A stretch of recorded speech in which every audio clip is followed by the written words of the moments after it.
70대 재벌 회장과 재혼한 56세 여성. 이 남자가 이런 사람일 줄은 전혀 생각하지 못했습니다.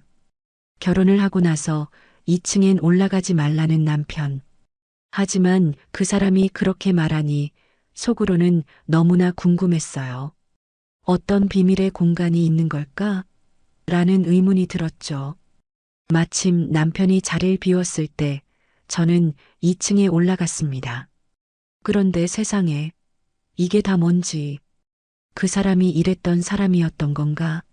나는 속은 건가? 라는 생각이 절로 들더라고요. 그리고 때마침 그 사람은 어느새 제 뒤로 다가와 저를 일갈했습니다. 그 사람에겐 어떤 반전이 숨어 있던 걸까요? 이야기 시작 전 구독과 좋아요 눌러주시고 댓글 남겨주시면 여러분들에게 따뜻한 행운이 찾아갈 거예요. 안녕하세요. 저는 정미라입니다. 제가 강도윤 회장을 처음 만난 건 작년 가을이었습니다. 그때 저는 56세였고 이미 남편을 떠나보낸 지 3년이 흘러 있었죠. 대학에서 경영학 강의를 하며 겉보기엔 안정된 삶을 살고 있었지만 사실 내 마음 한구석은 늘 허전했어요. 그날도 평소처럼 강의를 마치고 집으로 돌아가려던 참이었습니다. 그런데 학과 조교가 급하게 달려와서는 교수님, 방금 전화 받았는데요. 오늘 저녁 자선 강연 행사에서 강연하기로 한 분이 갑자기 몸이 안 좋아서 못 온다고 하네요. 주최 측에서 급하게 대타를 찾고 있다는데 혹시 교수님께서 대신 해주실 수 있을까요? 라고 부탁하더라고요. 피곤했지만 거절할 수도 없었습니다. 행사장은 시내 한복판 고급 호텔이었어요. 정장을 차려입고 갔는데 생각보다 규모가 컸습니다. 기업인들과 사회 유명 인사들이 많이 와 있더라고요. 저는 현대 경영에서 인간의 가치라는 주제로 30분 정도 강연을 했습니다. 강연이 끝나고 리셉션 시간이었는데 한 신사가 조용히 다가왔어요. 키가 크고 품이 있는 모습이었는데 나이는 저보다 훨씬 많아 보였습니다. 안녕하세요, 정 교수님. 오늘 강연 정말 감명 깊게 들었습니다. 강도윤이라고 합니다. 그제서야 알았어요. 이 사람이 바로 그 유명한 대성그룹 회장이었다는 걸 말입니다. 언론에서 자주 봤던 얼굴이었는데 실제로 보니 사진보다 훨씬 인상적이었어요. 70세라고 하는데 정말 그 나이에 맞지 않게 정정했습니다. 회장님, 이런 곳에서 뵙게 되네요. 제가 인사를 하자 강도윤 회장은 온화한 미소를 지었어요. 교수님의 강연을 들으면서 많은 생각이 들었습니다. 특히 인간의 존엄성에 대한 부분이 인상적이었어요. 혹시 시간 되시면 차 한잔하며 더 이야기 나눠볼 수 있을까요? 평소 같았으면 정중히 거절했을 텐데 그날은 왠지 모르게 마음이 달랐습니다. 아마 오랜만에 누군가 제 이야기에 진심으로 관심을 보여줘서였을 거예요. 남편이 세상을 떠난 후로는 일 외에는 진지한 대화를 나눌 상대가 거의 없었거든요. 호텔 라운지에서 차를 마시며 이야기를 나눴는데 정말 놀라웠습니다. 강도윤 회장은 제가 생각했던 전형적인 재벌과는 달랐어요. 문학의 조예가 깊었고 경영 철학에 대해서도 깊이 있게 이야기했습니다. 기업도 결국 사람이 만드는 거잖아요.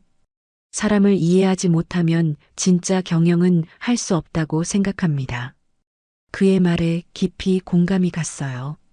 제가 대기업에서 임원으로 일할 때 늘 생각했던 것들이었거든요. 시간이 어떻게 흘러갔는지 모를 정도였습니다. 어느새 밤 10시가 넘어 있었어요. 시간이 이렇게 늦었네요. 집에 가셔야죠. 강도윤 회장이 시계를 보며 말했습니다. 하지만 그의 눈에는 아쉬움이 역력했어요. 저도 마찬가지였습니다. 정말 오랜만에 마음 편히 대화할 수 있는 상대를 만난 것 같았거든요. 헤어지며 그가 명함을 건네면서 말했어요. 교수님, 정말 유익한 시간이었습니다. 다음에 또 이런 기회가 있으면 좋겠네요. 그때만 해도 이것이 시작에 불과하다는 걸 몰랐습니다. 그날 밤 집에 돌아와서도 계속 그의 말들이 머릿속에 맴돌았어요. 다음 날 아침 연구실에 도착하자마자 큰 꽃다발이 배달되어 있었습니다. 카드에는 어제 즐거운 시간 감사했습니다. 강도윤 드림이라고 적혀 있었어요. 동료 교수들이 궁금해하며 물어봤지만 저는 그냥 웃으며 넘겼습니다. 하지만 마음 한편으로는 설레는 기분을 감출 수 없었어요. 이 나이에 이런 마음이 생길 줄은 정말 몰랐습니다. 그게 시작이었어요. 강도윤 회장의 구애는 정말 특별했습니다. 며칠 후에는 제가 좋아한다고 말했던 도스토예프스키의 초판본이 연구실로 배달됐어요. 정말 귀한 책이었죠. 카드에는 교수님의 깊은 사색이 담긴 강의를 들으며 이 책이 생각났습니다라고 쓰여 있었습니다. 일주일에 한 번씩 만나기 시작했어요. 시내 최고급 레스토랑에서 저녁을 먹거나 미술관에서 전시회를 보거나 그런데 그 모든 것들이 전혀 부담스럽지 않았습니다. 오히려 남편이 세상을 떠난 후 잃어버렸던 여성으로서의 감정들이 서서히 되살아나는 기분이었어요. 한 달쯤 지났을 때 강도윤 회장이 파리 여행을 제안했습니다. 루브르 박물관 특별 전시회를 보러 가자고 하더라고요. 해외여행을 함께 가자니 고민됐지만 그의 진심 어린 눈빛을 보니 거절하기 어려웠어요. 파리에서의 3박 4일은 정말 꿈 같았습니다. 그런데 마지막 날 밤 호텔 로비에서 강도윤 회장이 무릎을 꿇었어요. 작은 반지 상자를 꺼내면서 말했습니다. 정미라 교수님, 당신의 지성과 강단이 정말 존경스럽습니다. 저 같은 늙은 남자지만 제 곁에 있어 주시겠습니까? 남은 인생을 함께 걸어가고 싶습니다. 로비에 있던 사람들이 박수를 쳤어요. 저는 너무 놀라서 한동안 말을 못했습니다. 56살에 다시 찾아온 프로포즈라니 정말 믿을 수 없었거든요. 한국에 돌아와서 주변에 결혼 소식을 알렸을 때 반응은 엇갈렸습니다. 대학 동료들은 걱정했고 친구들도 성급하다고 말렸어요.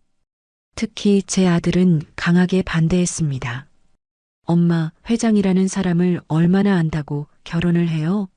게다가 나이 차이가 너무 나잖아요. 하지만 저는 이미 마음을 정했어요.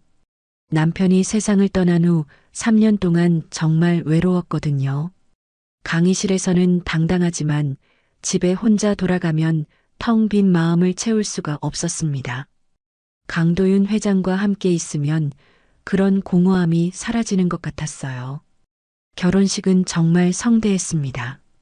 시내 최고급 호텔 대연회장에서 500명이 넘는 하객이 참석했어요. 언론사들도 몰려왔고요. 다음 날 신문에는 70대 재벌 회장의 늦은 로맨스라는 제목으로 크게 보도됐습니다. 저는 흰색 드레스를 입고 강도윤 회장 옆에 서 있으면서 정말 행복했어요. 이렇게 많은 사람들 앞에서 축복받는 결혼을 할 줄은 꿈에도 몰랐거든요. 신혼여행은 스위스로 갔습니다. 알프스 산맥을 보며 강도윤 회장이 말했어요. 미라야, 우리 정말 행복하게 살자. 내가 당신을 평생 지켜줄게. 그때만 해도 정말 그럴 거라고 믿었습니다. 제 인생의 새로운 장이 활짝 열리는 것 같았어요. 하지만 결혼 생활이 시작되면서 조금씩 이상한 일들이 벌어지기 시작했습니다. 신혼여행에서 돌아온 후 저는 강도윤 회장의 저택으로 이사했습니다. 정말 어마어마한 집이었어요. 3층짜리 대저택에 넓은 정원까지 마치 궁전 같았습니다. 처음엔 이런 곳에서 살게 된다는 게 실감이 안 났어요. 전담 가정부까지 있었거든요. 첫날 강도윤 회장이 집안을 구석구석 안내해 줬습니다. 여기가 우리 침실이고 이쪽이 당신 서재예요. 마음껏 사용하세요. 정말 배려심이 깊다고 생각했어요. 그런데 2층에 올라가면서 이상한 말을 하더라고요. 미라야, 한 가지 부탁이 있어. 저녁 8시 이후에는 2층 서재에 들어가지 말아줄래? 내가 중요한 업무를 처리하는 시간이거든. 방해받기 싫어서 그래. 저는 당연히 그렇게 하겠다고 했습니다. 남편의 일하는 시간을 존중하는 건 당연한 일이잖아요. 하지만 며칠 지나면서 뭔가 이상했어요. 저녁 8시만 되면 강도윤 회장은 서재로 올라가서 문을 꽁꽁 잠그더라고요. 그리고 새벽 2시, 3시까지 내려오지 않았습니다. 대체 무슨 일을 그렇게 오래 하는 건지 궁금했어요. 가끔 서재에서 전화하는 소리가 들리긴 했는데 목소리가 너무 작아서 무슨 말을 하는지 알 수 없었습니다. 더 이상한 건 집안에 항상 잠겨 있는 방들이 있다는 거였어요. 1층 끝쪽에 있는 방 2개, 그리고 3층 다락방. 강도윤 회장한테 물어봤더니 거기는 창고야. 오래된 물건들만 있어서 볼 게 없어라고 대충 넘겼습니다. 가장 이상한 건 강도윤 회장의 태도였어요. 결혼 전까지는 그렇게 다정하고 배려심 많던 사람이었는데 집에서는 뭔가 달랐습니다. 아침에 일어나면 이미 신문을 보고 있고 저녁에는 서재로 올라가 버리고 대화할 시간이 거의 없었어요. 여보, 오늘 대학에서 이런 일이 있었는데요. 제가 하루 있었던 일을 이야기하려고 하면 응, 그랬구나라고 대충 대답하고는 다른 일에 정신이 팔려 있었습니다. 결혼 전에는 제 이야기에 그렇게 진지하게 귀 기울여 주던 사람이었는데 말이에요. 한 달쯤 지났을 때 정말 답답해서 직접 물어봤어요. 여보, 요즘 저한테 관심이 없어 보여요. 제가 뭔가 잘못했나요? 그랬더니 강도윤 회장이 차가운 눈빛으로 저를 봤습니다. 별일 아니야. 그냥 일이 바빠서 그래. 괜한 생각하지 마. 그 순간 등골이 서늘해졌어요. 결혼 전에는 한 번도 본 적 없는 표정이었거든요. 마치 저를 귀찮은 존재로 보는 것 같은 느낌이었습니다. 그날 밤 침대에 누워서 정말 많은 생각이 들었어요. 내가 너무 성급하게 결혼한 건 아닐까? 이 사람을 정말 제대로 알고 결혼한 건가? 집 분위기도 점점 무거워졌습니다. 강도윤 회장은 집에 있을 때도 항상 뭔가에 신경 쓰는 듯한 모습이었어요. 저만 혼자 동떨어진 것 같은 기분이 들었습니다. 결혼 전 그렇게 따뜻했던 이 집이 이제는 왠지 차갑고 무서운 곳처럼 느껴지기 시작했어요. 결혼한 지 2달쯤 지났을 때 저택에서 큰 파티가 열렸습니다. 강도윤 회장의 회사 창립 기념일이라고 하더라고요. 정말 많은 사람들이 왔어요. 정치인, 기업인, 사회 유명 인사들까지. 저는 새 드레스를 입고 강도윤 회장 옆에서 인사를 받았습니다. 처음엔 모든 게 순조로웠어요. 사람들이 부인이 정말 아름다우시네요. 교수님이시라고 들었는데 정말 지적이어 보이세요라며 칭찬해 주었거든요.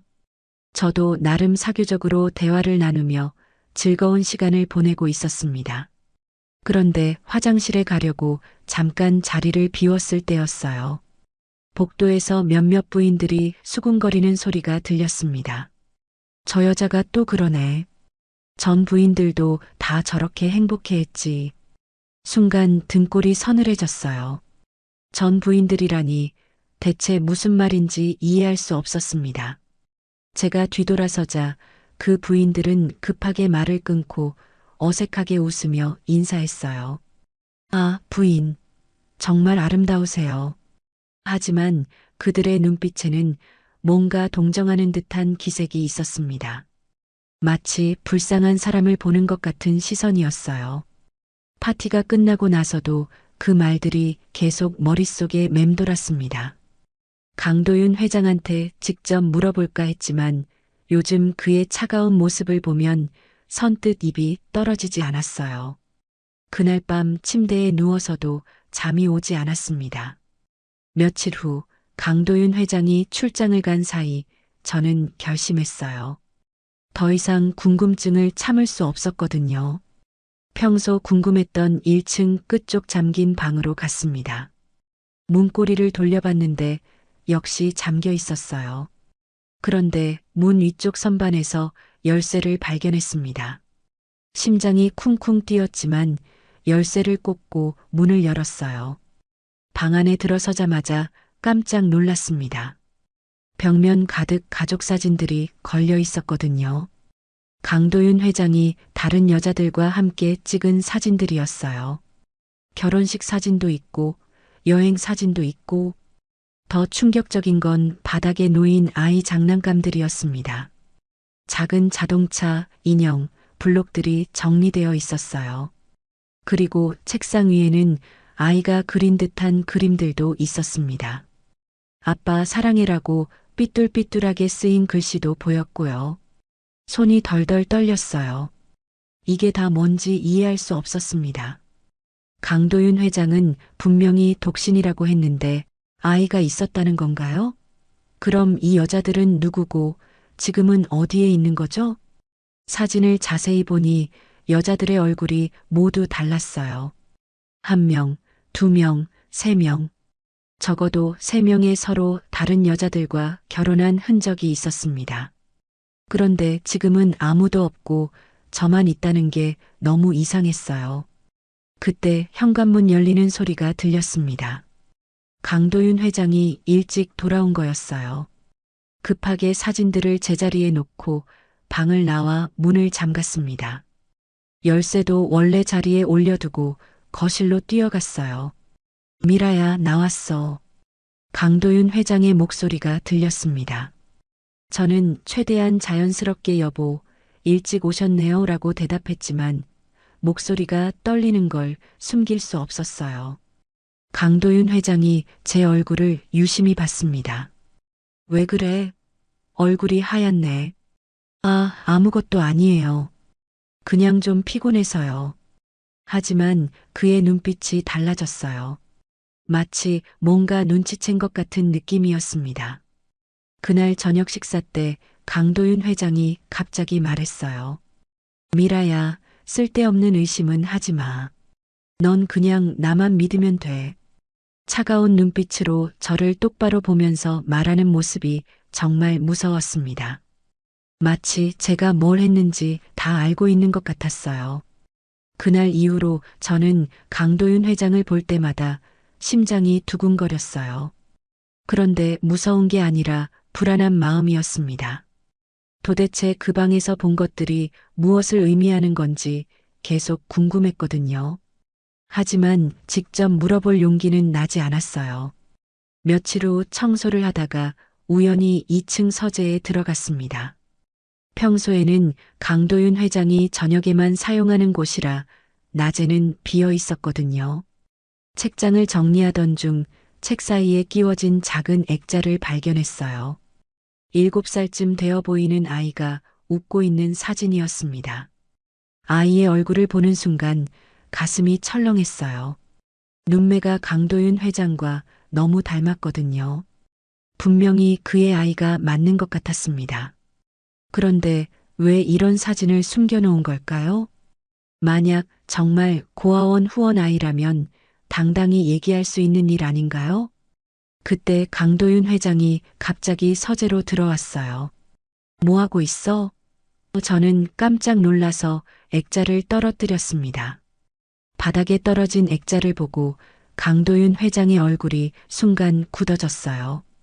여보, 이 아이는 누구예요? 제가 조심스럽게 물어보자 강도윤 회장은 잠시 머뭇거렸습니다. 아, 그건 예전에 후원했던 고아원 아이야. 참 착한 아이였는데. 그런데 그의 목소리에는 확신이 없었어요. 뭔가 거짓말을 하는 것 같은 느낌이었습니다. 그럼 지금은 어디에 있나요? 제가 다시 묻자 강도윤 회장은 짜증스러운 표정을 지었어요. 그런 건 중요하지 않아. 옛날 일이고 별로 기억하고 싶지 않은 일이야. 괜히 신경 쓰지 마. 그리고는 액자를 서랍 깊숙이 넣어버렸습니다. 그날 저녁부터 집 안 분위기가 더욱 이상해졌어요. 강도윤 회장은 저를 피하는 것 같았고 대화도 거의 하지 않았습니다. 마치 저를 경계하는 것 같은 느낌이었어요. 며칠 후 정원에서 빨래를 널고 있는데 옆집 할머니가 담장 너머로 말을 걸어왔습니다. 사모님 조심하세요.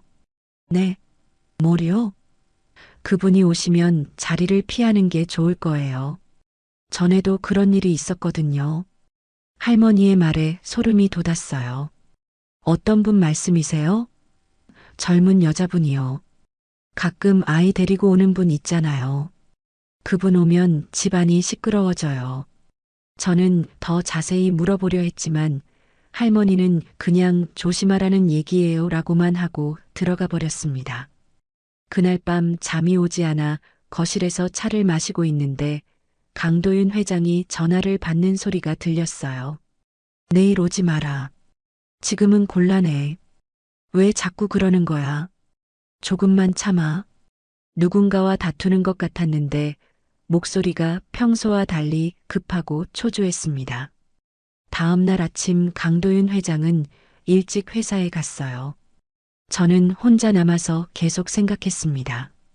파티에서 들었던 전 부인들이라는 말, 잠긴 방의 가족 사진들, 아이 장난감들, 그리고 서재의 아이 사진. 이 모든 게 연결되는 것 같았어요. 옆집 할머니가 말한 젊은 여자와 아이는 대체 누구일까요? 혹시 강도윤 회장에게 숨겨진 가족이 있는 건 아닐까요? 그렇다면 저와의 결혼은 대체 뭘까요? 더 이상 가만히 있을 수 없었어요. 이대로 모른 척하고 살 수는 없었습니다. 진실이 뭔지 반드시 알아내야겠다고 결심했어요. 설령 그 진실이 저에게 상처가 될지라도 이 불안한 상태로는 더 이상 살 수 없었거든요. 그날부터 저는 강도윤 회장의 행동을 주의 깊게 관찰하기 시작했습니다. 누구와 전화하는지, 언제 어디에 가는지, 왜 저녁마다 서재에 틀어박혀 있는지, 이제는 정말 답을 찾을 때가 왔다고 생각했어요. 그날은 토요일 오후였어요. 강도윤 회장은 골프를 치러 나갔고, 저는 혼자 거실에서 책을 읽고 있었습니다. 평온한 주말 오후였죠. 그런데 갑자기 현관문을 두드리는 소리가 요란하게 들렸어요. 문을 열어보니 30대 중반으로 보이는 여자가 7살 정도의 아이와 함께 서 있었습니다. 여자는 명품 옷을 입고 있었지만 얼굴에는 화가 가득했어요. 당신이 새로 들어온 여자죠? 첫 마디부터 공격적이었습니다. 죄송한데 누구시죠? 제가 당황해서 물어보자 그 여자는 비웃듯 웃었어요. 윤소희예요. 이 집 진짜 주인이고요. 그러면서 아이의 손을 잡고 그냥 안으로 들어왔습니다. 너무 당황스러워서 막을 수도 없었어요. 거실에 들어온 윤소희는 마치 자기 집인 양 소파에 앉았습니다. 아이는 익숙한 듯 장난감이 있는 곳으로 달려갔어요. 민준아, 아빠 장난감 가져와. 그 순간 제 심장이 쿵 떨어지는 것 같았습니다. 아빠라고 했다는 건 이 아이가 강도윤 회장의 아들이라는 말인가요? 아이를 자세히 보니 강도윤 회장과 정말 닮았어요. 눈매, 코, 심지어 웃는 모습까지. 서재에서 봤던 사진 속 아이가 바로 이 아이였습니다. 제 다리에 힘이 빠져서 의자에 주저앉았어요. 놀랐죠? 당연히 몰랐을 거예요. 윤소희가 차갑게 말했습니다. 강도윤 그 사람이 당신한테 저희 얘기를 했을 리 없으니까요. 도대체 무슨 말씀이세요? 제가 떨리는 목소리로 물어보자 윤소희는 코웃음을 쳤어요. 7년째 동거하고 있는 사이예요. 민준이도 우리 아이고요. 그런데 갑자기 당신 같은 여자와 결혼을 한다니 정말 어이가 없더라고요. 윤소희의 말 한마디 한마디가 제 가슴에 비수처럼 꽂혔습니다. 그럼 저와의 결혼은? 쇼인도 결혼이죠. 회사 이미지 때문에 필요했던 거예요. 나이 많은 독신 회장보다는 교수 부인이 있는 회장이 더 좋아 보이니까요. 윤소희의 말이 너무 현실적이어서 더 충격적이었어요. 민준이가 저에게 다가와서 아줌마 누구예요? 라고 물었습니다. 천진난만한 아이의 목소리가 더 가슴 아팠어요. 응, 아줌마는 아빠 친구야. 겨우 대답했는데 목소리가 떨렸습니다. 친구 정도가 맞죠?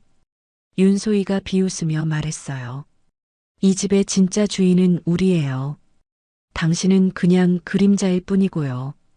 언론용으로 필요할 때만 나타나는.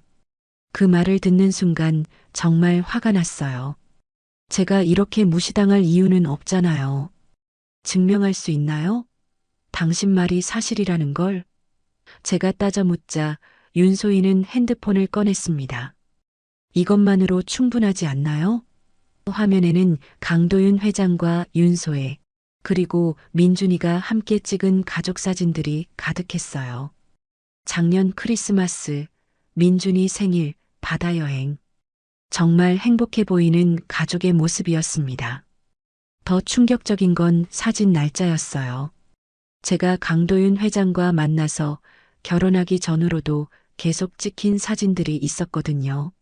심지어 저와 신혼여행을 간 그 시기에도 윤소희와 민준이와 함께 있는 사진이 있었어요. 이해됐죠? 당신이 신혼여행 간다고 난리칠 때도 우리는 여기서 평범하게 살고 있었어요. 민준이 아빠가 보고 싶다고 울 때마다 달래는 것도 제 몫이었고요. 윤소희의 목소리에는 원망이 가득했습니다. 그때 현관문이 열리는 소리가 들렸어요. 미라야, 나왔어. 강도윤 회장의 목소리였습니다. 윤소희는 전혀 당황하지 않고 오히려 당당하게 앉아 있었어요. 아빠. 민준이가 뛰어나가는 소리가 들렸습니다. 잠시 후 강도윤 회장이 민준이를 안고 거실로 들어왔어요. 제가 그런 아빠의 모습을 보는 건 처음이었습니다. 정말 자상하고 다정한 아버지의 얼굴이었어요. 저를 볼 때와는 완전히 다른 표정이었습니다. 강도윤 회장이 저를 보고는 잠시 당황하는 기색을 보였지만 곧 차가운 표정으로 돌아왔어요. 소희야, 오늘은 왜 왔어? 당신의 새 부인에게 인사하러 왔죠. 앞으로 잘 지내자고.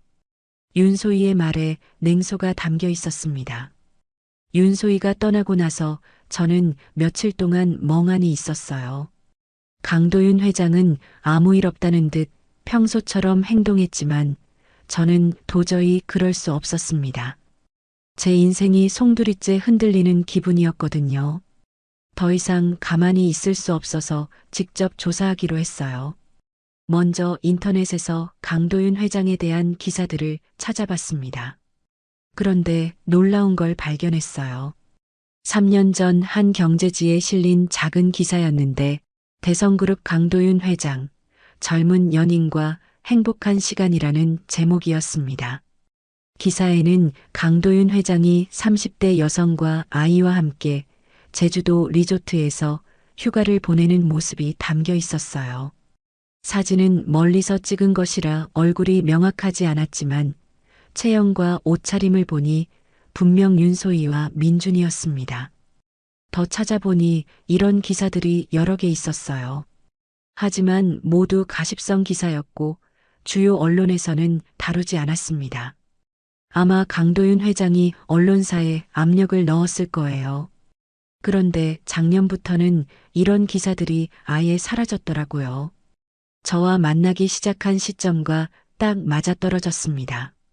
대학 도서관에 가서 더 자세히 조사했어요. 경제 전문지들을 뒤져보니 강도윤 회장 회사의 주가 변동에 대한 분석 기사를 찾을 수 있었습니다. 대성그룹, 최근 이딴 스캔들로 기업 이미지 하락 투자자들, 최고 경영진의 사생활 논란에 우려 표시라는 내용들이었어요. 기사를 읽어보니 강도윤 회장의 혼외관계 소문이 회사 주가에도 영향을 미쳤다고 나와 있었습니다. 특히 보수적인 투자자들과 해외 파트너들이 이런 문제에 민감하게 반응했다고 하더라고요. 그제서야 모든 퍼즐이 맞춰졌어요. 강도윤 회장이 저에게 접근한 이유가 사랑이 아니라 이미지 관리였던 거죠. 대학 교수라는 제 직업, 품위 있는 이미지, 그리고 과부라는 처지까지 모든 것이 그의 계산된 선택이었습니다. 며칠 후 용기를 내서 윤소희에게 연락했어요.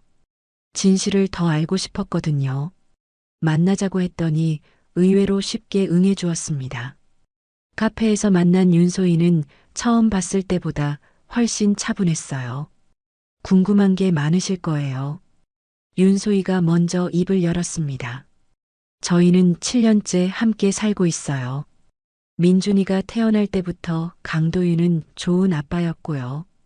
그런데 회사 문제 때문에 갑자기 결혼을 하겠다고 하더라고요.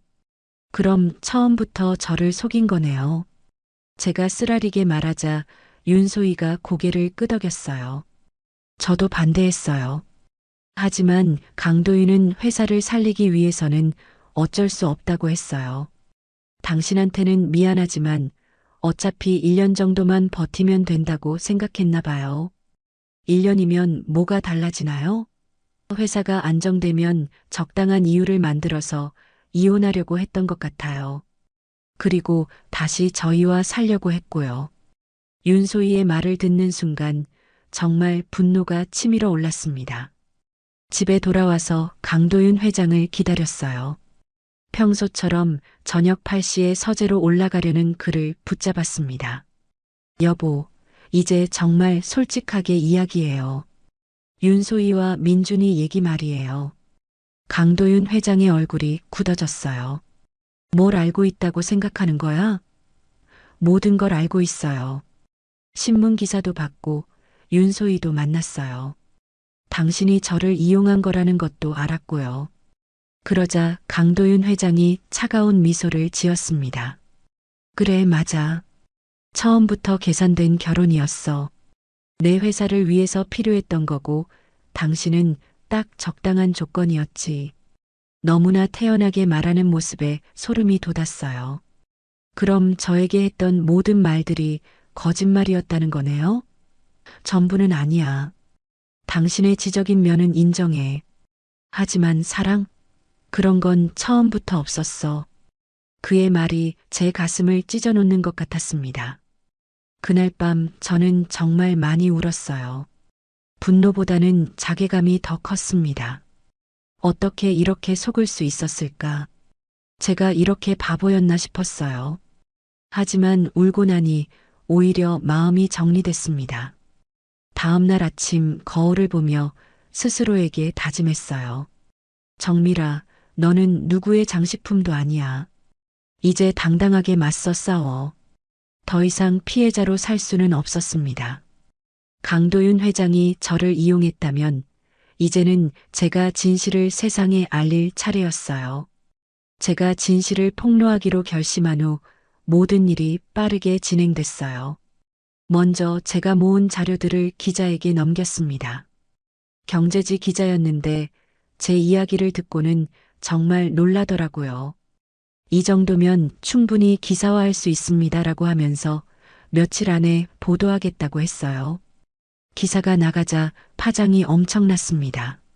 재벌 회장의 이중생활 폭로 교수 부인은 쇼윈도, 진짜 가족은 따로 있었다. 주요 언론들이 모두 이 소식을 다뤘어요. 강도윤 회장이 아무리 언론사에 압력을 넣으려 해도 이미 늦었습니다. 더 큰 문제는 검찰 수사가 시작된 거였어요. 기자들이 파헤치다 보니 회사 자금으로 윤소희와 민준이 생활비를 대준 정황들이 드러났거든요. 횡령 혐의까지 받게 된 겁니다. 강도윤 회장은 회사에서도 이사회의 압력으로 사임하게 됐어요. 제가 저택을 나온 건 기사가 나간 지 일주일 후였습니다. 강도윤 회장이 당신이 원하는 게 이거였어? 라고 차갑게 물었을 때 저는 당당하게 대답했어요. 제가 원한 건 진실이었어요. 더 이상 거짓 속에서 살고 싶지 않았거든요. 이혼 절차는 생각보다 간단했어요. 강도윤 회장도 더 이상 이 결혼을 유지할 이유가 없었거든요. 위자료는 받지 않았습니다. 그 돈이 어디서 나온 건지 뻔했으니까요. 대신 제가 가져온 살림만 챙겨서 나왔어요. 윤소희와는 한 번 더 만났습니다. 강도윤 회장의 몰락으로 그녀도 힘든 시기를 보내고 있었어요. 미안해요라고 말했지만 저는 화해하지 않았습니다. 서로 피해자였다고 생각해요. 하지만 용서는 별개의 문제죠. 우리는 각자 다른 길을 가기로 했어요. 저는 다시 대학 강단에 섰습니다. 동료들은 걱정스러운 눈으로 저를 봤지만 학생들은 오히려 더 관심을 보이더라고요. 교수님, 정말 용기 있으세요라고 말하는 학생들도 있었어요. 처음엔 부담스러웠지만 점차 마음이 편해졌습니다. 강의 내용도 바뀌었어요. 이전보다 더 진솔하게 인간의 본성과 조직 내 권력 관계에 대해 이야기했습니다. 제가 직접 겪은 일들이 오히려 더 깊이 있는 강의를 만들어 주었어요. 학생들의 반응도 훨씬 좋아졌고요. 예전 집도 다시 찾았습니다. 남편과 함께 살던 그 소박한 아파트였어요. 처음 들어갔을 때는 눈물이 났습니다. 남편의 흔적들이 그대로 남아 있었거든요. 하지만 이제는 슬프지 않았어요. 오히려 따뜻한 추억들이 되살아났습니다. 간단하게 살림을 꾸리고 평범한 일상을 시작했어요. 아침에는 집 근처 공원을 산책하고 저녁에는 책을 읽거나 음악을 듣는 소박한 생활이었습니다. 강도윤 회장과 함께 살 때보다 훨씬 마음이 편했어요. 몇 달이 지난 어느 날 저녁 초인종이 울렸습니다. 문을 열어보니 제 아들 현우가 서 있었어요. 결혼할 때 그렇게 반대하며 연락을 끊었던 아들이었습니다. 엄마. 한마디만 하고는 눈물을 글썽거리더라고요. 현우야, 어떡해. 엄마, 정말 미안해요. 그때 제가 너무 심하게 말했죠. 아들은 제 손을 잡으며 말했어요. 뉴스 보면서 정말 많이 걱정했어요. 엄마가 얼마나 힘들었을지. 저도 참았던 눈물이 터져 나왔습니다. 거실에 앉아서 그동안 있었던 일들을 차근차근 이야기했어요. 아들은 제 말을 끝까지 들어주었습니다. 엄마, 정말 대단해요. 그런 상황에서 용기 내기가 쉽지 않았을 텐데. 아들의 말에 가슴이 뭉클했어요.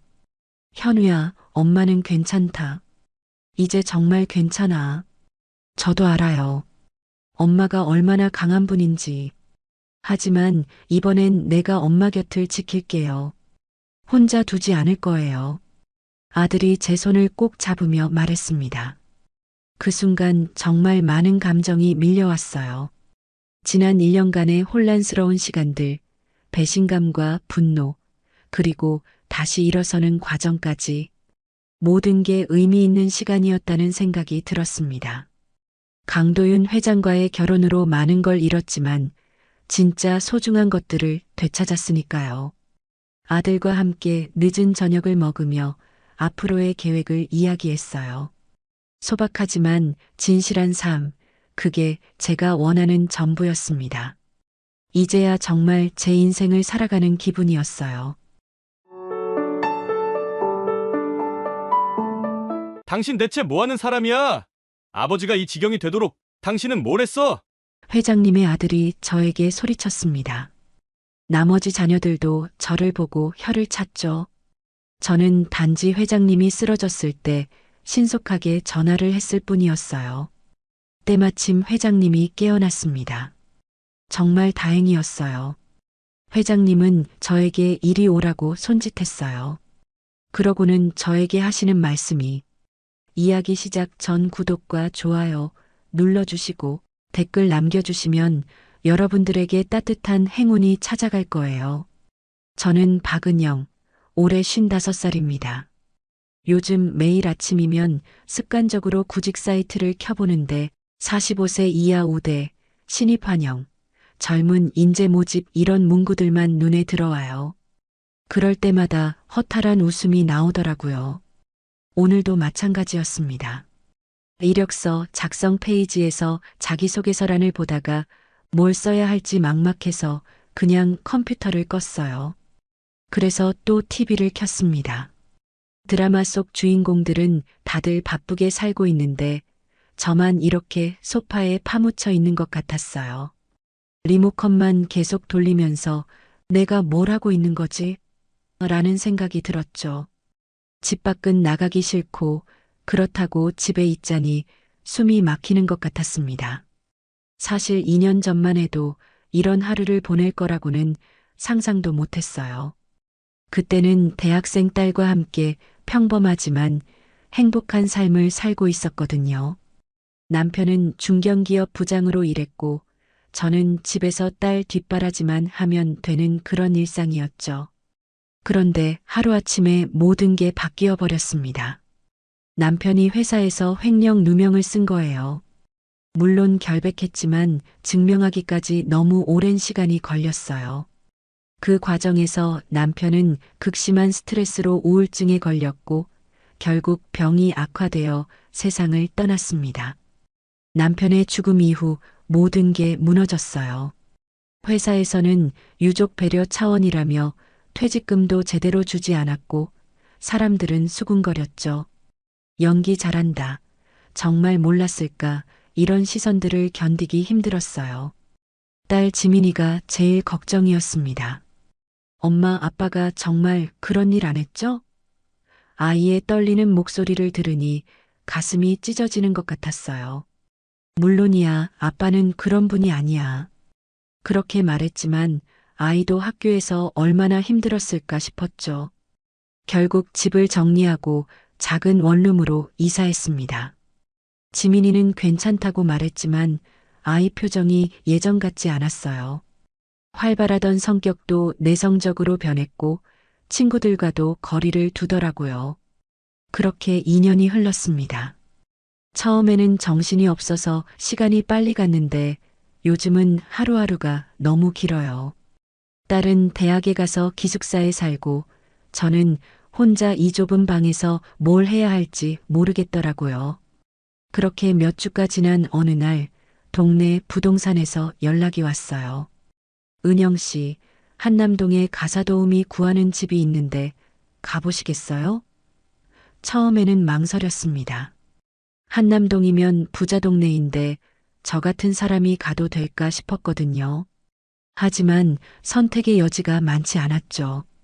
주소를 적은 쪽지를 들고 찾아간 곳은 생각보다 조용한 골목에 있는 단독주택이었어요. 대문 앞에 서니까 갑자기 떨리더라고요. 인터폰을 눌렀을 때 나온 목소리는 생각보다 차분하고 온화했습니다. 들어오세요. 현관문을 열고 들어서니 정말 넓은 집이었어요. 거실만 해도 제가 살던 원룸의 3배는 되는 것 같았죠. 그런데 이상하게 집안이 너무 조용했습니다. 이런 큰 집에 혼자 사시는 건가 싶었어요. 거실에서 기다리고 있던 분이 바로 김도현 회장이었습니다. 73살이라고 하시는데 생각보다 정정해 보이셨어요. 하지만 뭔가 외로워 보이는 눈빛이 인상적이었죠. 첫 인사를 나누면서 회장님이 물어보시더라고요. 가족은 어떻게 되시나요? 남편은 세상을 떠났고 딸 하나 있습니다. 그렇게 대답했을 때 회장님 표정이 잠시 어두워지는 걸 봤어요. 그렇군요. 저도 아내를 잃었습니다. 자식들은 다 해외에 나가 있고요. 서로 비슷한 처지라는 걸 알게 된 순간이었죠. 첫날 일은 생각보다 단순했어요. 청소와 빨래, 그리고 간단한 식사 준비였습니다. 회장님은 대부분 서재에서 책을 읽거나 신문을 보고 계셨어요. 가끔 전화 통화를 하시는데 대부분 사업 관련 얘기 같았죠. 네, 알겠습니다. 그렇게 진행하시죠. 이런 식으로 짧고 간결하게 말씀하시더라고요. 점심시간에 회장님이 같이 드시죠라고 하셨을 때는 정말 당황했어요. 다른 집에서는 주인과 따로 먹는 게 당연했거든요. 괜찮습니다. 따로 먹겠습니다라고 했는데 혼자 먹는 밥이 얼마나 맛없는지 아시잖아요 라고 하시면서 은근히 권하시더라고요. 같이 식사를 하면서 대화를 나눴는데 회장님은 정말 예의 바른 분이셨어요. 딸은 몇 살이에요? 대학생입니다. 기숙사에서 살고 있어요. 그렇군요. 훌륭하게 키우셨네요. 이런 식으로 자연스럽게 대화가 이어졌죠. 오후에도 일을 계속했는데 회장님이 가끔 제가 하는 일을 지켜보시더라고요. 뭔가 평가하시는 건 아니고 그냥 관심 있게 보시는 느낌이었어요. 천천히 하셔도 됩니다라고 말씀하시기도 하고요. 저녁이 되어서 일을 마치고 가방을 챙기는데 회장님이 현관까지 나와주셨어요. 보통은 수고하셨습니다 하고 끝나는 게 일반적인데 회장님은 뭔가 더 말씀하고 싶어 하시는 것 같았어요. 그때 회장님이 제 손을 보시더라고요. 설거지하고 청소하느라 거칠어진 손을 말이에요. 이 손, 고생 많이 했군요. 갑자기 그런 말씀을 하시니까 깜짝 놀랐어요. 왜 갑자기 제 손을 보시는 건지, 뭔 말씀을 하려는 건지 궁금했죠. 그리고 이어진 말이 더 놀라웠습니다. 그런데 이상하게 믿음이 가네요. 처음 만난 사람에게 이런 말을 하시다니요. 저도 모르게 예, 하고 되물었어요.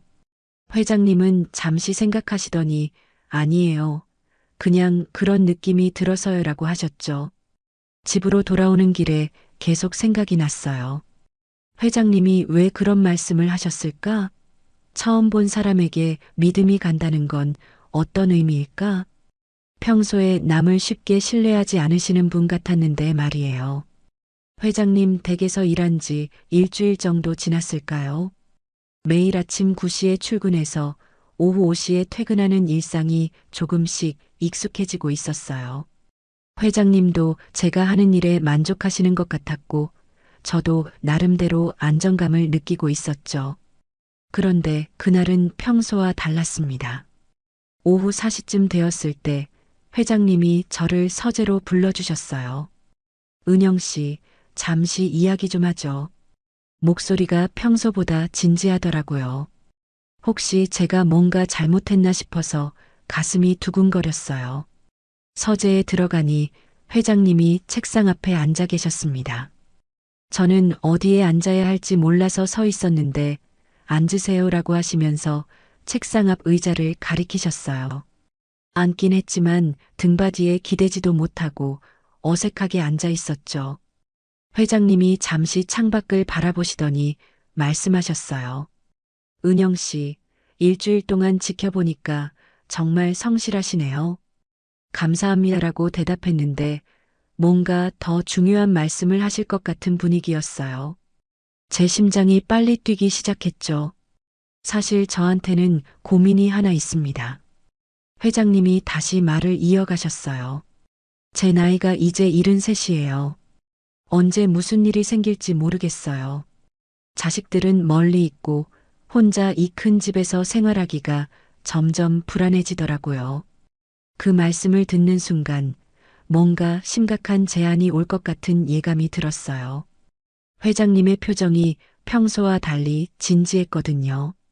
저도 모르게 손에 땀이 나기 시작했죠. 그래서 생각해 봤는데 회장님이 잠시 말을 멈추시더니 제 눈을 똑바로 보셨어요.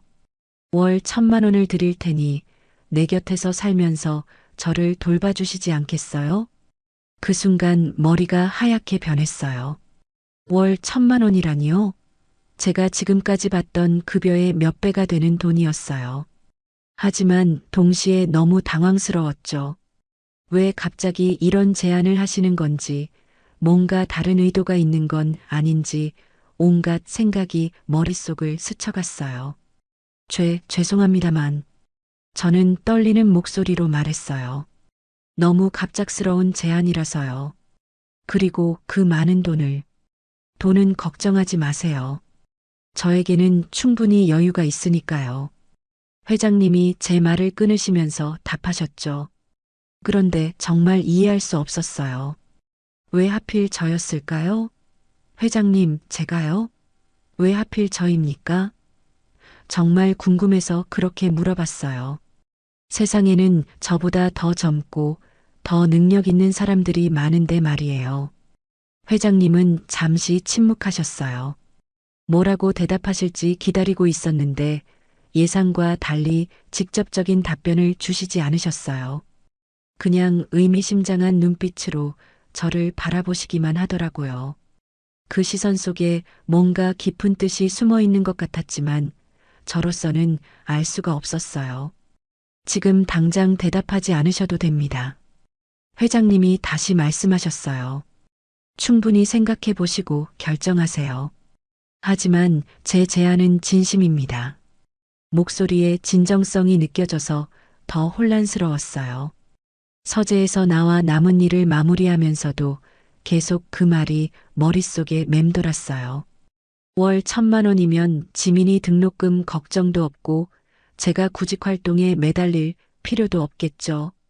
하지만 왜 저를 선택하신 건지, 정말 단순히 돌봄 서비스만 원하시는 건지 알 수가 없었어요. 퇴근 시간이 되어 집으로 돌아가는데 회장님이 현관까지 나와주셨어요. 오늘 말씀드린 것 천천히 생각해 보세요.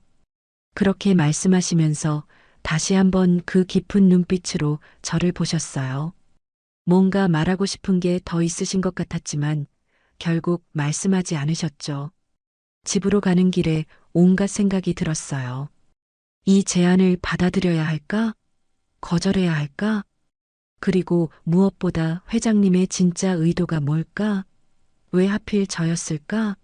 이런 질문들이 계속 머릿속을 어지럽혔어요. 그날 저녁 집에 돌아와서도 회장님의 제안이 머릿속에서 떠나지 않았어요. 혼자 고민하기에는 너무 큰 결정이라 생각해서 결국 지민이에게 전화를 걸었습니다. 딸과는 모든 걸 솔직하게 이야기하는 편이거든요. 지민아, 엄마한테 중요한 얘기가 있어. 왜요? 무슨 일이세요? 아이 목소리가 평소보다 긴장된 것 같았어요. 제가 요즘 힘들어하는 걸 알고 있었으니까요. 천천히 회장님의 제안에 대해 설명해 줬죠. 그런데 지민이 반응이 예상과 달랐어요. 엄마, 그거 이상해요. 왜 갑자기 그런 제안을 해요? 목소리에 걱정이 가득했어요. 월 1,000만 원이면 정말 큰 돈인데 그냥 돌봄만 해달라고 그렇게 많은 돈을 준다고요? 그게 회장님이 외로우시니까. 제가 대답하려고 했는데 지민이가 말을 끊더라고요. 엄마, 위험해요. 분명히 다른 속셈이 있을 거예요. 그렇게 많은 돈을 주면서 함께 살자는 게 정상적인 제안인가요? 딸의 말을 듣고 나니 저도 불안해지기 시작했어요. 사실 저도 그런 의심이 없었던 건 아니거든요. 하지만 회장님을 일주일 동안 지켜본 결과 그런 분은 아닌 것 같았는데, 지민아, 회장님은 정말 점잖으신 분이야. 그런 분 아니야.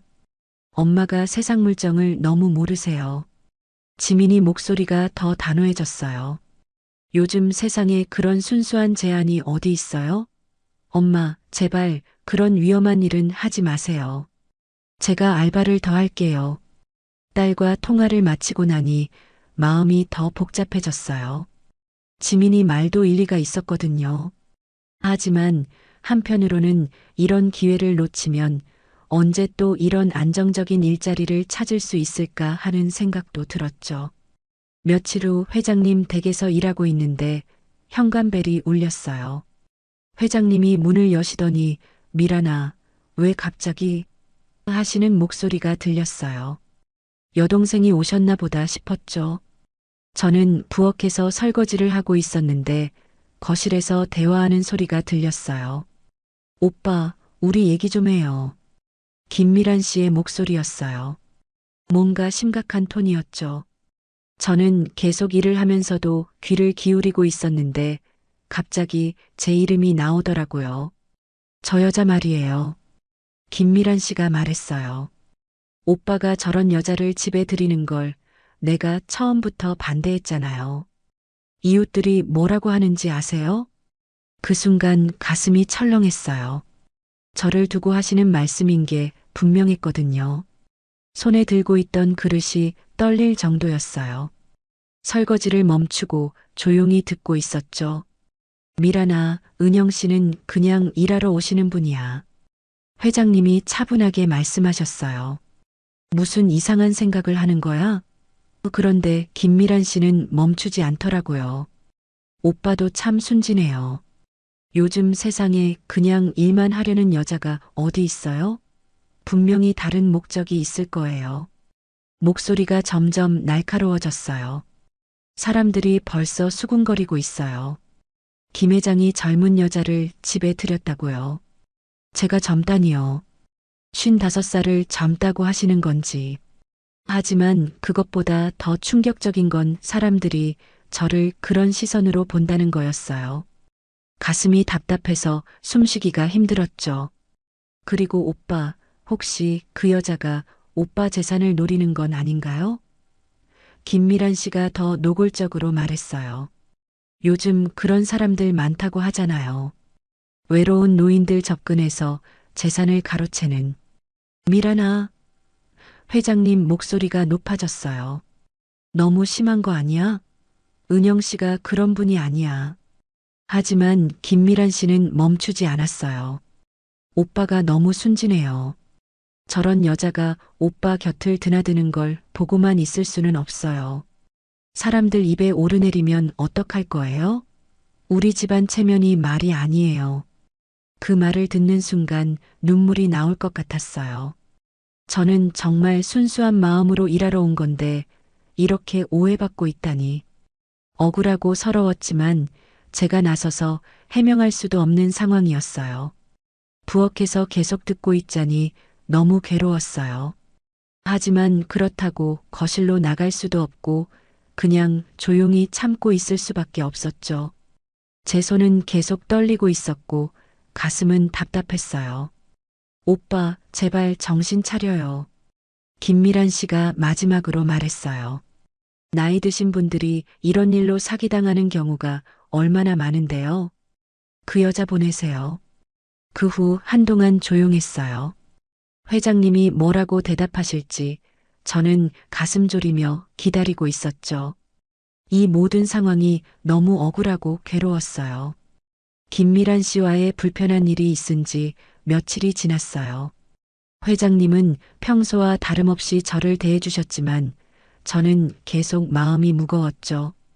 혹시 정말 회장님께 피해가 되는 건 아닌지 그런 생각들이 머릿속을 떠나지 않았어요. 그날 아침도 평소처럼 9시에 출근했습니다. 회장님이 거실 소파에 앉아 신문을 읽고 계시더라고요. 안녕히 주무셨어요? 인사를 드렸는데 뭔가 얼굴이 평소보다 창백해 보였어요. 네, 잘 잤어요. 하지만 목소리에 힘이 없었죠. 아침 준비를 하면서도 계속 신경이 쓰였어요. 회장님이 자꾸 이마를 짚으시는 모습이 보였거든요. 괜찮으세요? 물어봤는데 아니에요. 그냥 좀 머리가 아프네요 하시더라고요. 그런데 오전 11시쯤 부엌에서 설거지를 하고 있는데 갑자기 쿵 하는 소리가 들렸어요. 뭔가 떨어지는 소리 같았죠. 급하게 거실로 나가보니 회장님이 바닥에 쓰러져 계시더라고요. 신문이 사방에 흩어져 있었어요. 회장님, 소리를 지르며 달려갔어요. 의식은 있으셨지만 얼굴이 새파랗게 변해 있었죠. 괜찮으세요?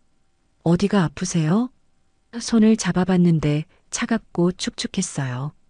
이건 정말 응급 상황이구나 싶었죠. 바로 119에 신고를 했어요. 네, 73살 남자분이 갑자기 쓰러지셨어요. 의식은 있는데 얼굴이 창백하고 손이 너무 떨려서 전화기를 제대로 잡기도 힘들었어요. 그러면서도 회장님 옆에서 계속 말을 걸었죠. 괜찮아요. 곧 구급차 와요. 구급차가 도착해서 회장님을 응급실로 옮겼어요.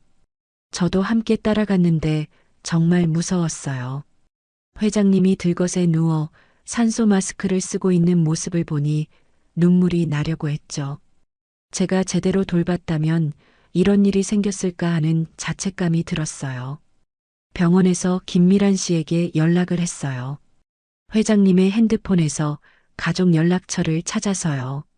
미란 씨, 저 박은영이에요. 회장님이 갑자기 쓰러지셔서 병원에 있어요. 전화 너머로 김미란 씨가 깜짝 놀라는 소리가 들렸어요. 뭐라고요? 오빠가? 목소리가 떨리더라고요. 지금 어느 병원이에요? 병원 이름과 위치를 알려드렸죠. 제가 바로 갈게요. 그리고 해외에 있는 조카들한테도 연락해야겠어요. 김미란 씨가 병원에 도착한 건 1시간 후였어요. 응급실 앞에서 기다리고 있는데 성급한 발소리가 들리더라고요. 오빠는 어디에 있어요?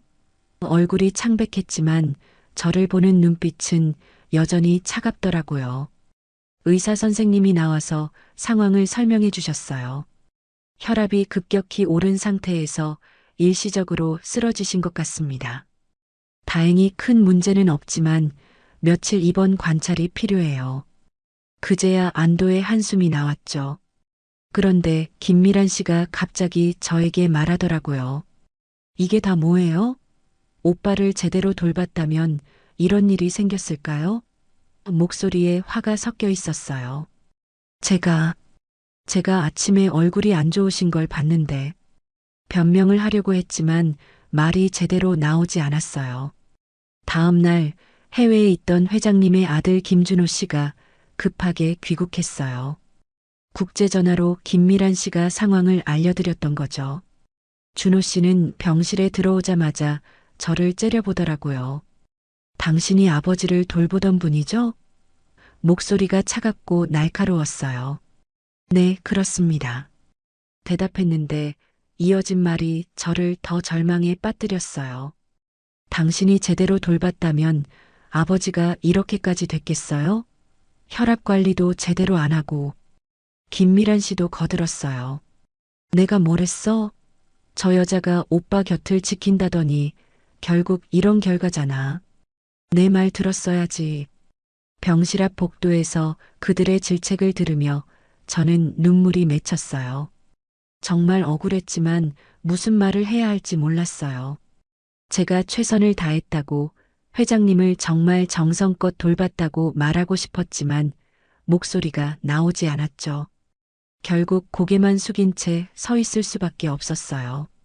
병실 유리창 너머로 회장님이 침대에 누워 계신 모습이 보였어요. 산소 마스크는 벗으셨지만 여전히 허약해 보이셨죠. 회장님의 손이 희미하게 움직이는 걸 봤는데 깨어나시면 뭐라고 말씀하실까 두려우면서도 궁금했어요. 회장님이 쓰러진 지 이틀째 되는 날이었어요. 저는 병원 복도 끝자락 의자에 앉아 있었죠. 가족들이 병실을 지키고 있어서 제가 들어갈 분위기는 아니었거든요. 그냥 멀리서라도 회장님이 괜찮으신지 지켜보고 싶었어요. 김미란 씨와 김준호 씨는 교대로 병실을 지키면서 저를 경계하는 눈빛으로 바라봤어요. 마치 제가 뭔가 나쁜 짓이라도 할 것처럼요. 간호사들도 저를 이상하게 보더라고요. 저분은 누구세요? 하고 물어보는 시선들이 느껴졌어요. 그날 오후 3시쯤 간호사가 급하게 뛰어오더라고요. 김도연 환자분이 의식을 찾으셨어요. 그 말을 들은 순간 가슴이 뛰었어요. 드디어 회장님이 깨어나신 거죠. 김미란 씨와 김준호 씨가 급하게 병실로 들어갔어요. 저는 병실 밖에서 유리창 너머로 상황을 지켜봤어요. 회장님이 침대에서 천천히 일어나시려고 하시는데 가족들이 만류하고 계시더라고요. 목소리는 들리지 않았지만 뭔가 대화를 나누고 계신 것 같았어요. 그런데 갑자기 회장님이 병실 문 쪽을 보시더라고요. 저와 눈이 마주쳤어요. 그때 회장님이 손짓으로 저를 부르시는 것 같았지만 확신이 서지 않았어요. 김미란 씨가 뒤돌아보더니 저를 향해 고개를 젓더라고요. 들어오지 말라는 신호였죠. 하지만 회장님이 더 확실하게 손짓을 하시더라고요. 목소리도 들렸어요. 은영 씨를 불러주세요. 간호사가 저에게 다가와서 말했어요. 환자분이 부르세요. 김미란 씨와 김준호 씨 얼굴이 굳어지는 게 보였어요. 병실 문을 열고 들어가는 순간 숨이 막힐 것 같았어요. 그동안 쌓인 오해와 비난 때문에 위축되어 있었거든요. 회장님 침대 곁으로 조심스럽게 다가갔어요. 회장님 괜찮으세요? 떨리는 목소리로 물어봤죠. 고마워요, 은영 씨. 회장님이 약한 목소리로 말씀하셨어요. 당신이 빨리 신고해주지 않았으면 큰일 날 뻔했어요. 그런데 김준호 씨가 끼어들더라고요. 아버지, 지금 무슨 말씀을? 회장님이 손을 들어 아들을 제지하셨어요. 그리고는 가족들을 향해 또렷한 목소리로 말씀하셨어요. 잘 들어라. 은영 씨 덕분에 내가 살았다. 병실이 갑자기 조용해졌어요. 모든 사람들이 회장님의 말씀에 집중했죠. 내가 쓰러졌을 때 가장 먼저 발견하고 응급처치를 해준 사람이 은영 씨야. 회장님 목소리에 힘이 들어갔어요. 만약 늦었다면 정말 위험했을 거라고 의사 선생님이 그러시더라고. 김미란 씨가 당황한 표정으로 말했어요. 그렇다고 해도 오빠. 하지만 회장님이 단호하게 말씀을 이어갔어요. 그리고 내가 먼저 부탁한 거다. 은영 씨에게 함께 살면서 나를 돌봐달라고. 그 말을 듣는 순간 김준호 씨와 김미란 씨 얼굴이 창백해졌어요. 지금까지 저를 의심하고 비난했던 것들이 모두 오해였다는 걸 깨달은 거죠. 아버지가 먼저. 김준호 씨가 중얼거렸어요. 오해하지 마라. 회장님이 더욱 단호하게 말씀하셨어요. 이분은 내 곁을 지켜준 은인이다. 내가 외롭고 불안할 때 든든한 버팀목이 되어주신 분이야. 목소리에 진심이 담겨 있었어요. 김미란 씨가 고개를 떨구더라고요. 오빠, 미안해요. 제가 너무 심하게. 목소리가 떨렸어요. 김준호 씨도 마찬가지였죠. 죄송합니다. 제가 오해했습니다. 그 순간 저는 정말 울 뻔했어요. 그동안 억울했던 마음, 오해받았던 서러움이 한꺼번에 풀어지는 것 같았거든요. 회장님이 저를 믿고 지켜주신 거였어요. 회장님, 감사하다는 말밖에 나오지 않았어요. 은영 씨, 고생 많았어요. 회장님이 제 손을 잡으시며 말씀하셨어요. 앞으로도 부탁드려요. 그때 김미란 씨가 저에게 다가와서 고개를 숙였어요. 정말 죄송해요. 제가 너무 편견을 가지고 있었어요. 김준호 씨도 마찬가지였어요. 은영 씨, 아버지를 살려주셔서 감사합니다. 그리고 정말 죄송했습니다. 진심이 담긴 사과였어요. 병실 분위기가 완전히 바뀌었죠. 회장님이 다시 말씀하셨어요. 이제 모든 오해가 풀렸으니 은영 씨도 편안하게 생각하시고 제 제안을 다시 한번 생각해 보세요. 그 말씀을 들으니 가슴이 따뜻해졌어요. 정말 저를 필요로 하고 계시는구나 하는 생각이 들었죠. 회장님이 퇴원하신 후 며칠이 지났어요. 병원에서 있었던 일들이 계속 머릿속을 맴돌았죠. 회장님의 해명으로 모든 오해가 풀렸지만 여전히 마음 한구석에는 불안함이 남아 있었어요. 정말 제가 그 큰 책임을 감당할 수 있을까 하는 걱정 말이에요. 그날 저녁 지민이에게 전화를 걸었어요. 병원에서 있었던 일들을 자세히 설명해 줬죠. 지민아, 회장님이 직접 해명해 주셨어. 가족들도 이제 오해를 풀었고, 하지만 제 목소리에는 여전히 확신이 없었어요. 엄마, 그래도 여전히 걱정되시는 거죠? 지민이가 제 마음을 꿰뚫어 보더라고요. 네. 솔직히 말하면 아직도 확신이 서지 않아. 월 1,000만 원이라는 돈도 부담스럽고 함께 산다는 것도. 제 솔직한 마음을 털어놨어요. 지민이가 잠시 생각하더니 말했어요. 엄마, 저도 처음에는 반대했지만 이제 생각이 좀 바뀌었어요. 예상치 못한 말이었죠. 정말? 네, 엄마가 그동안 얼마나 힘들어 하셨는지 알거든요. 구직 활동하면서 매일 좌절하고 집에서 혼자 답답해 하시는 걸 보면서 정말 마음이 아팠어요. 지민이 목소리에 안타까움이 묻어났어요. 그리고 회장님도 정말 외로우실 것 같아요. 혼자 그 큰 집에서 아이의 말을 들으니 뭔가 마음이 따뜻해졌어요. 엄마, 이제 알겠어요. 엄마도 안정이 필요하고 회장님도 엄마가 필요해요. 지민이가 단호하게 말했어요. 서로가 서로를 필요로 하는 관계인 것 같아요. 정말 그럴까? 저는 여전히 반신반의했어요. 물론이에요. 엄마가 회장님을 살렸잖아요. 그리고 회장님도 엄마를 믿고 계시고요. 이런 관계가 나쁠 게 뭐가 있어요? 지민이의 말이 제 마음에 깊이 박혔어요. 맞아요. 우리는 서로를 필요로 하는 관계였죠. 회장님은 돌봄이 필요하시고 저는 안정적인 일자리가 필요했어요. 그리고 무엇보다 서로 외롭지 않을 수 있었거든요. 그럼 엄마 결정하세요. 지민이가 격려해줬어요. 저도 이제 대학생이고 엄마가 안정적으로 생활하시는 게 더 중요해요. 제가 걱정될 거 없어요. 전화를 끊고 나서 한참을 생각했어요. 지민이 말이 맞았어요. 저는 계속 혼자 고민하고 있었지만 사실 답은 이미 정해져 있었던 것 같아요. 회장님과 함께하는 시간들이 편안했고 서로에게 도움이 되는 관계였거든요. 다음날 회장님 댁에 출근했을 때 회장님이 평소보다 일찍 일어나 계셨어요. 은영 씨, 어서 오세요. 기다리고 있었어요.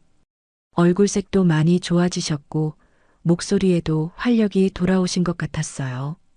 회장님 제안하신 일에 대해서 말을 꺼내자 회장님이 눈을 반짝이셨어요. 결정하셨나요? 네, 받아들이겠습니다. 그렇게 대답하는 순간 어깨가 한결 가벼워지는 느낌이었어요. 회장님 얼굴에 환한 미소가 번졌어요. 정말 고맙습니다. 이제 마음이 놓이네요. 그리고 잠시 후 진지하게 말씀하셨어요. 은영 씨, 저는 당신을 가족처럼 생각하고 싶어요. 서로 의지하며 살아가는 동반자 말이에요. 저도 그렇게 생각하겠습니다. 진심으로 대답했어요.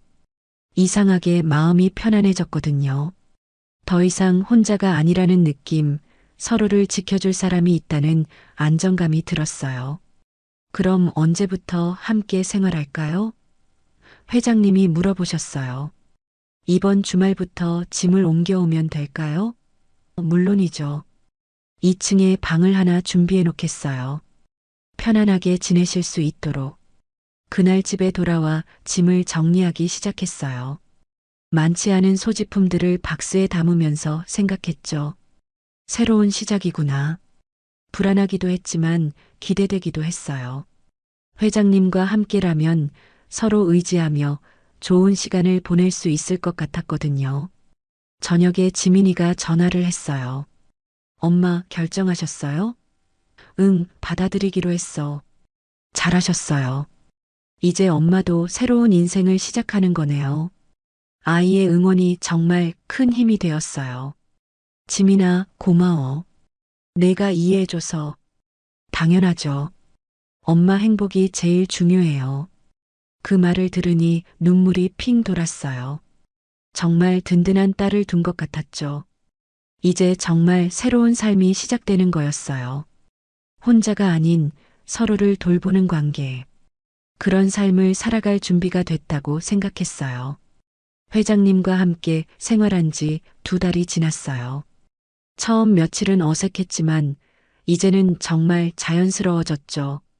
아침 7시면 일어나서 회장님 아침 식사 준비를 하고 함께 식사를 한 후 하루 일과를 시작하는 게 일상이 되었어요.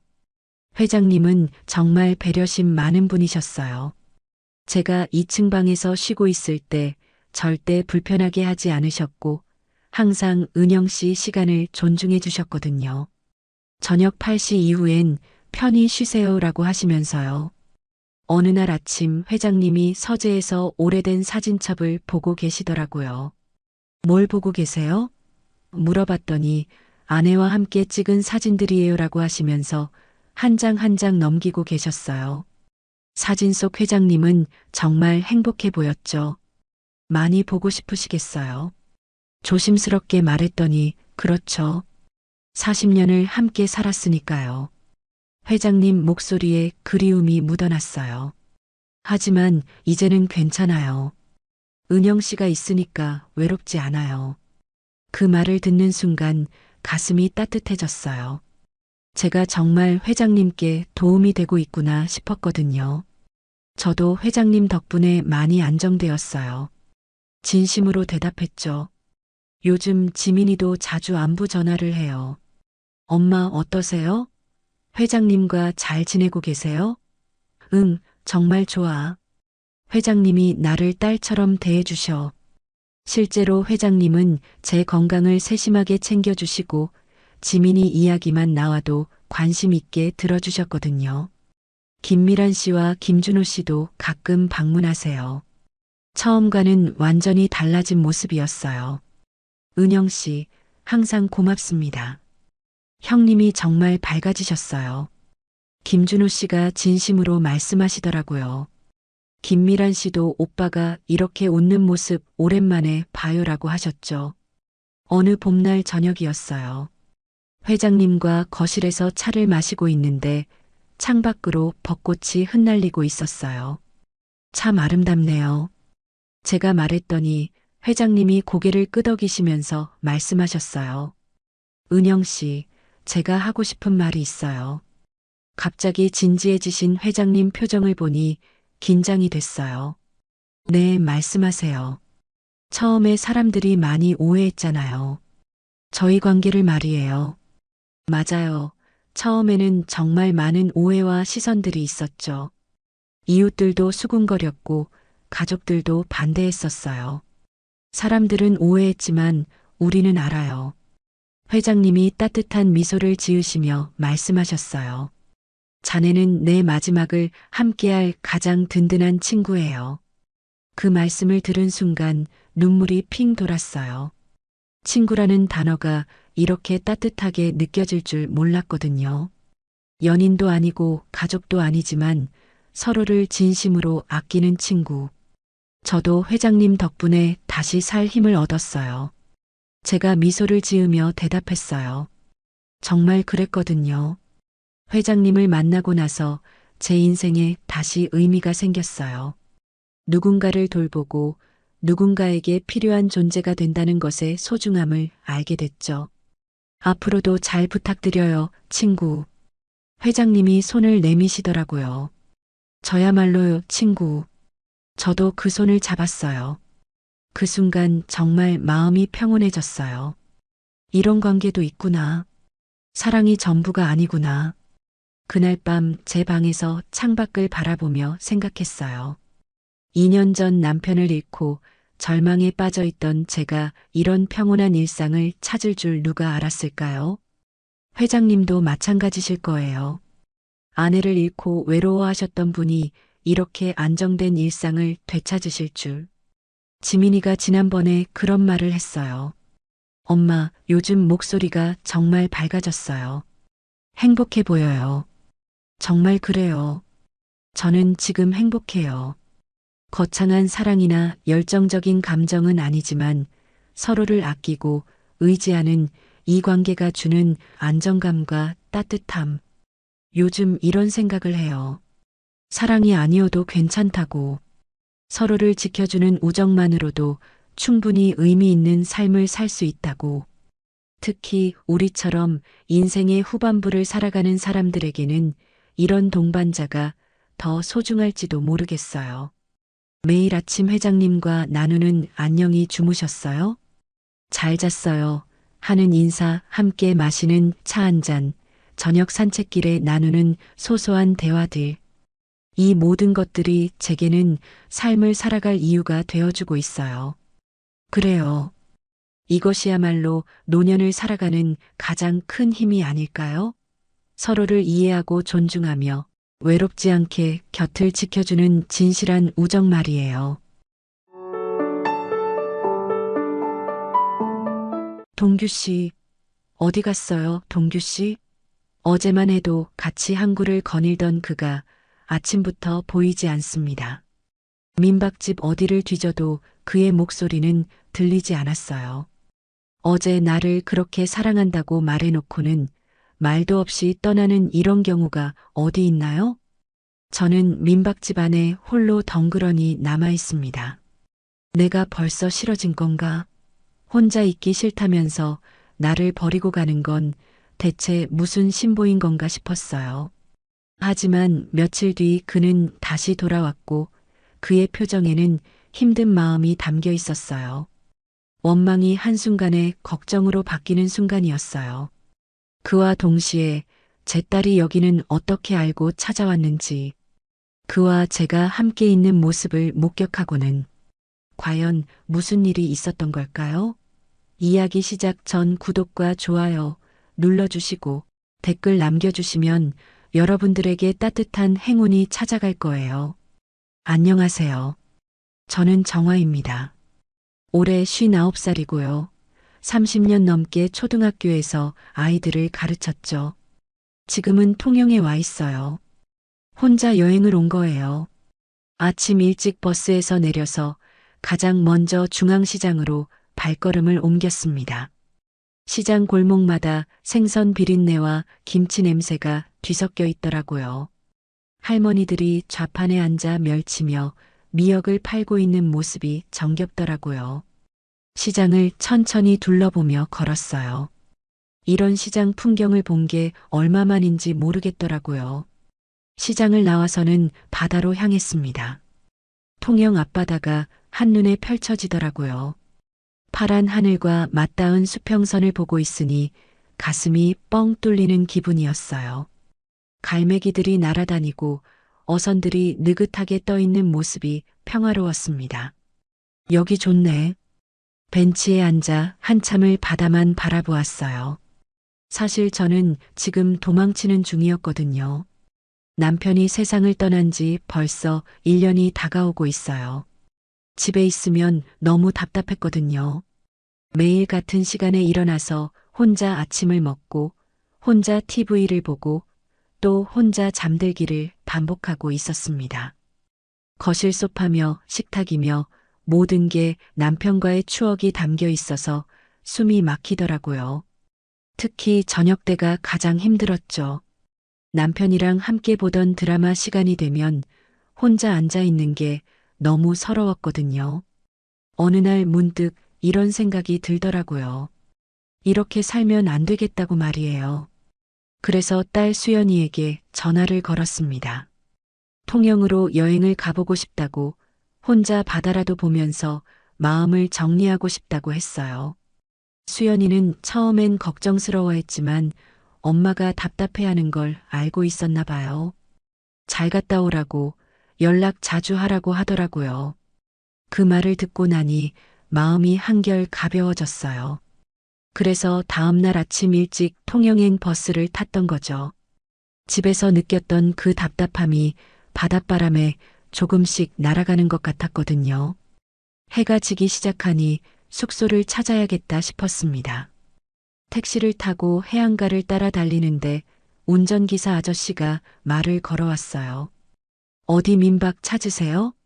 네, 바다 보이는 곳으로요. 그럼 파도 소리 민박이 좋을 거예요. 깨끗하고 사장님도 친절하거든요. 파도 소리 민박이라니 이름부터 마음에 들었어요. 하얀 2층 건물 앞에서 내렸는데 정말 바다가 한눈에 보이는 곳이더라고요. 대문 옆에 파도 소리 민박이라고 쓰인 간판이 걸려 있었어요. 문을 열고 들어서니 65세 정도 되어 보이는 남자분이 나왔습니다. 키가 크고 어깨가 넓었어요. 얼굴은 바다 일을 오래 한 사람처럼 그을려 있더라고요. 첫인상이 좀 무뚝뚝해 보였어요. 방 하나 있나요? 며칠 계실 건가요? 일주일 정도요. 동규 씨라고 자기소개를 하시더라고요. 말수가 많지 않았지만 짐을 들어주면서 2층으로 안내해 주었습니다. 바다 보이는 방 드릴게요. 하루 5만 원이고요. 방문을 열어주면서 한 말이 기억에 남아요. 혼자 오신 거죠? 저녁은 제가 해드리죠. 받아보면서 혼자 먹기 쓸쓸하니까요. 그 말에 가슴이 찡했습니다. 이 사람도 혼자구나 싶었거든요. 창밖으로 보이는 푸른 바다와 하얀 갈매기들을 보고 있으니 처음으로 숨통이 트이는 기분이었어요. 여기서 좀 쉬어야겠다. 그때만 해도 이곳에서 이런 일이 일어날 줄은 꿈에도 몰랐죠. 첫날 밤은 생각보다 편안했어요. 바닷소리가 자장가처럼 들리더라고요. 아침에 일어나서 창문을 열어보니 햇살이 바다 위에서 반짝반짝 춤을 추고 있었습니다. 이런 풍경을 본 게 얼마만인지 모르겠더라고요. 동규 씨가 아침 식사를 준비해 줬어요. 된장찌개에 갓 구운 생선이 정말 맛있었죠. 혼자 먹는 밥상이 이렇게 따뜻할 수도 있구나 싶었어요. 방에 필요한 건 다 있죠? 네, 고마워요. 그런데 제가 방 정리를 좀 하고 싶은데 괜찮을까요? 물론이죠. 편하게 쓰세요. 아침을 먹고 나서 방으로 올라갔어요. 짐을 정리하려고 서랍을 열어보는데 뭔가 걸리는 게 있더라고요. 서랍 뒤쪽을 더 깊숙이 더듬어 보니 작은 책 같은 게 손에 잡혔습니다. 꺼내보니 낡은 항해일지였어요. 표지가 발에서 누렇게 변해 있었죠. 궁금해서 펼쳐봤는데 첫 페이지에 적힌 글귀가 눈에 들어왔어요. 사랑하는 이와 언젠가 다시 바다를 보겠다. 글씨체가 남자 글씨 같았어요. 아마 동규 씨 것이겠죠. 그런데 계속 넘겨보니 이상한 게 보이더라고요. 페이지 곳곳에 여자 이름이 적혀 있는 거예요. 미희, 미희, 또 미희. 항해 날짜 옆에 작은 글씨로 적혀 있더라고요. 어떤 페이지에는 미희야, 오늘도 바다가 예쁘다라고 연필로 흐릿하게 적힌 부분도 있었어요. 순간 가슴이 철렁했습니다. 이게 뭐지 싶었거든요. 혹시 동규 씨에게 아직도 마음속에 있는 사람이 있는 건 아닐까? 그런 생각이 들면서 괜히 죄책감이 생기더라고요. 마침 동규 씨가 2층으로 올라오는 발소리가 들렸어요. 급하게 책을 덮으려다가 그냥 솔직하게 물어보기로 했습니다. 동규 씨, 죄송한데 서랍에서 이게 나왔어요. 항해일지를 보여주니까 동규 씨 표정이 순간 굳어지더라고요. 잠시 뜸을 들이더니 대답했어요. 아, 그냥 옛날에 제가 적어둔 거예요. 항해사 시절 습관이었거든요. 그런데 뭔가 자연스럽지 못한 느낌이었어요. 눈빛이 흔들리고 있었거든요. 저도 더 이상 묻기가 어려워서 그냥 넘어갔죠. 그렇구나 싶어서요. 괜찮다면 제가 다시 넣어둘게요. 네, 그렇게 하세요. 동규 씨는 그렇게 말하고 금세 아래층으로 내려갔어요. 혼자 남겨진 방에서 저는 한참을 생각했습니다. 분명히 뭔가 있어요. 이 집 어딘가에 아직 떠나보내지 못한 사람이 있는 건 아닐까 하는 예감이 들더라고요. 바다를 바라보며 앉아 있는데 마음이 복잡했어요. 저도 남편을 잃고 이렇게 힘든데 동규 씨도 혹시 누군가를 그리워하고 있는 건 아닐까 싶었거든요. 그런데 왜 숨기려고 하는 걸까요? 오후에 딸 수연이에게 전화를 걸었어요. 잘 도착했다고 파도소리 민박이라는 곳에서 지내고 있다고 말해줬죠. 여기 바다도 예쁘고 사장님도 친절하다고요. 수연이는 안심하는 것 같았어요. 엄마, 너무 무리하지 말고 푹 쉬다 와요. 응, 그럴게. 걱정 마. 전화를 끊고 나서도 자꾸 그 항해일지가 신경 쓰이더라고요. 특히 그 미희라는 이름이 머릿속에서 떠나지 않았어요. 그리고 동규 씨의 어색한 반응까지 뭔가 숨겨진 이야기가 있을 것 같았습니다. 저녁 무렵이 되니 동규 씨가 부엌에서 뭔가 요리하는 소리가 들렸어요. 생선 굽는 냄새가 은은하게 올라오더라고요. 집에서 혼자 끓여 먹던 라면과는 차원이 다른 냄새였죠. 저녁 준비됐어요. 동규 씨가 부르시는 소리에 1층으로 내려갔어요. 식탁에는 고등어 조림이 정성스럽게 담겨 있었습니다. 간장 양념이 윤기나게 배어 있고 무와 감자도 보기 좋게 익어 있더라고요. 김치와 미역국까지 곁들여져 있었어요. 와, 정말 맛있어 보이네요. 별거 아니에요. 그냥 혼자 먹기 심심해서 조금 정성을 들인 거죠. 동규 씨는 담담하게 말하며 밥그릇을 들고 앉았어요. 저도 마주 앉으려고 하는데 뭔가 이상한 게 눈에 들어왔습니다. 식탁 위에 놓인 젓가락 받침이었어요. 예쁜 도자기로 된 젓가락 받침이 2개 놓여 있는데 하나는 분홍색 꽃무늬가 있었고 다른 하나는 파란색이었어요. 명백히 부부용이었죠. 물컵도 마찬가지였어요. 똑같은 디자인인데 하나는 작고 하나는 컸거든요.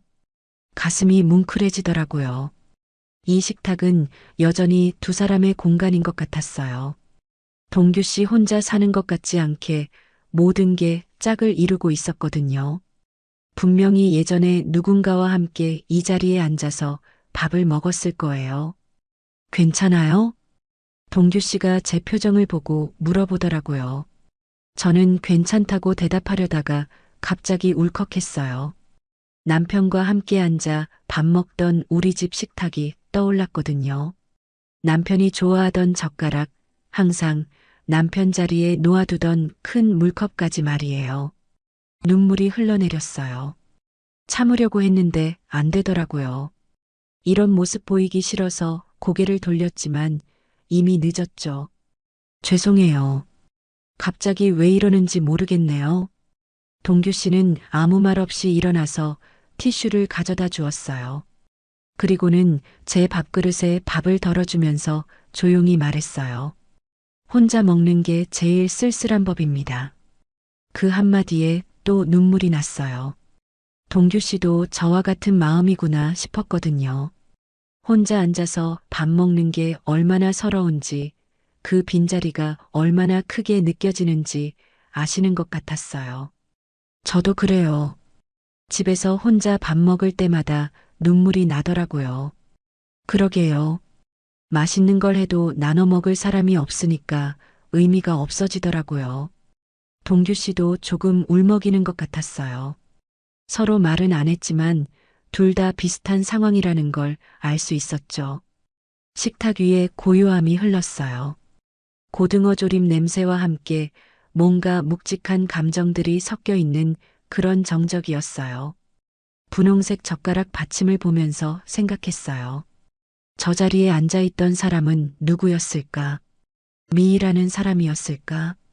그런데 이상하게도 슬프면서도 따뜻했어요. 혼자가 아니라는 느낌이 들었거든요. 같은 아픔을 가진 사람과 함께 앉아있다는 위로 같은 것 말이에요. 고등어 조림 정말 맛있어요. 그래요? 다행이네요. 동규 씨도 조금씩 미소를 보이기 시작했어요. 우리는 말없이 밥을 먹었습니다. 그런데 그 침묵이 어색하지 않았어요. 서로의 상처를 이해하는 그런 따뜻한 정적이었죠. 저녁을 먹고 나서 바닷가를 산책했어요. 해가 지고 나니 바람이 제법 차더라고요. 3월 바다의 밤 공기는 생각보다 쌀쌀했어요. 파도 소리를 들으며 걷고 있는데 동규 씨가 걱정스러운 표정을 지었어요. 감기 걸리겠어요. 들어가시죠. 민박으로 돌아와서 거실에 앉아 있는데 바람 소리가 더 거세졌어요. 창문이 덜컥거리는 소리까지 들리더라고요. 저도 모르게 몸을 움츠렸죠. 추우시죠? 잠깐만요. 동규 씨가 위층으로 올라가더니 뭔가를 들고 내려왔어요. 연한 베이지색 스웨터였어요. 부드러워 보이는 캐시미어 같은 재질이었죠. 이거 입으세요. 춥잖아요. 스웨터를 받아드는 순간 은은한 향기가 났어요. 세제 냄새였는데 어딘가 그리운 향이었어요. 꽃향기 같기도 하고 부드러운 향수 냄새 같기도 했죠. 분명히 여성용이었어요. 이거 괜찮을까요? 네, 괜찮아요. 입어보세요. 동규 씨는 자연스럽게 말했지만 뭔가 어색한 기색이 있었어요. 저는 스웨터를 받아서 입어봤어요. 사이즈가 딱 맞더라고요. 따뜻하고 포근했어요. 그런데 입고 나니 가슴이 먹먹해지더라고요. 이 스웨터의 원래 주인이 누구인지 대충 짐작이 갔거든요. 아마 미희라는 분의 것이겠죠. 동규 씨가 왜 이걸 아직도 간직하고 있는지, 왜 저에게 내어주는지 복잡한 마음이 들었어요. 스웨터 주머니에 손을 넣는 순간 뭔가 바스락거리는 게 느껴졌어요. 작은 종이 같은 게 손에 잡혔죠. 무심코 꺼내려다가 그만 바닥에 떨어뜨렸어요. 작은 메모지였어요. 연필로 쓴 글씨가 희미하게 보였어요. 추우면 이거 꼭 입고 나 기다려. 순간 몸이 얼어붙었어요. 이게 뭐지 싶었거든요. 분명히 미희라는 분이 동규 씨에게 남긴 메모였을 거예요. 그런데 제가 그 스웨터를 입고 있다니 동규 씨도 메모를 보더라고요. 얼굴이 순간 굳어졌어요. 아무 말 없이 메모를 주우셔서 주머니에 다시 넣으셨어요. 죄송해요. 제가 벗을게요. 아니에요. 그냥 입고 계세요. 동규 씨는 담담하게 말하면서 부엌으로 가더라고요. 막걸리 한 병과 안주를 가져왔어요. 둘 다 아무 말 없이 앉아 있었어요. 뭔가 말하기 어려운 분위기였거든요. 동규 씨가 조용히 막걸리를 따라 주었어요. 달빛이 창문 사이로 들어와서 거실을 은은하게 비추고 있었어요. 바다에서 불어오는 바람 소리만 들렸죠. 건배. 네. 우리는 말없이 잔을 부딪혔어요. 막걸리가 목으로 넘어가면서 따뜻함이 퍼졌어요. 그런데 마음은 더 복잡해지더라고요. 한참을 그렇게 있다가 동규 씨가 조용히 말했어요. 이런 밤엔 혼자 있기 싫습니다. 그 말에 가슴이 뭉클했어요. 동규 씨도 외로우신 거구나 싶었거든요. 이 넓은 민박에서 혼자 지내시는 게 얼마나 쓸쓸할까 생각하니 마음이 아팠어요. 저도 그래요. 집에서도 밤만 되면 무서워져요. 그러게요. 낮에는 괜찮은데 밤만 되면 왜 이렇게 허전할까요? 우리는 달빛 아래서 막걸리를 마시며 각자의 외로움에 대해 이야기했어요. 스웨터에서 나는 향기와 메모의 내용이 자꾸 신경 쓰였지만 더 이상 묻지는 않았어요. 그냥 이 순간만큼은 서로의 외로움을 나누는 것만으로도 충분했어요. 동규 씨의 따뜻한 배려와 제 혼란스러운 마음이 막걸리와 함께 섞여 들어가는 밤이었어요. 다음 날 오후 동규 씨가 항구 구경을 해보자고 제안했어요. 막걸리를 마신 다음 날이라 그런지 어색하면서도 왠지 가까워진 기분이었어요. 함께 걸으니 마음이 편안하더라고요. 통영 항구는 정말 아름다웠어요. 크고 작은 배들이 줄지어 정박해 있고 갈매기들이 자유롭게 날아다니고 있었죠. 어부들이 그물을 정리하는 모습도 정겹더라고요. 저기 보이는 게 한산도예요. 동규 씨가 손가락으로 가리키며 설명해 주었어요. 저도 그 방향을 보려고 몸을 돌렸는데 그 순간이었어요. 동규 씨와 제 손이 스쳤어요. 전기가 흐르는 것 같았어요. 순간 심장이 두근거리기 시작했죠. 이런 느낌은 정말 오랜만이었어요. 남편과 연애할 때도 이런 떨림이 있었는데 그 이후로는 처음이었거든요. 동규 씨도 느끼셨나 봐요. 잠시 제 눈을 바라보더니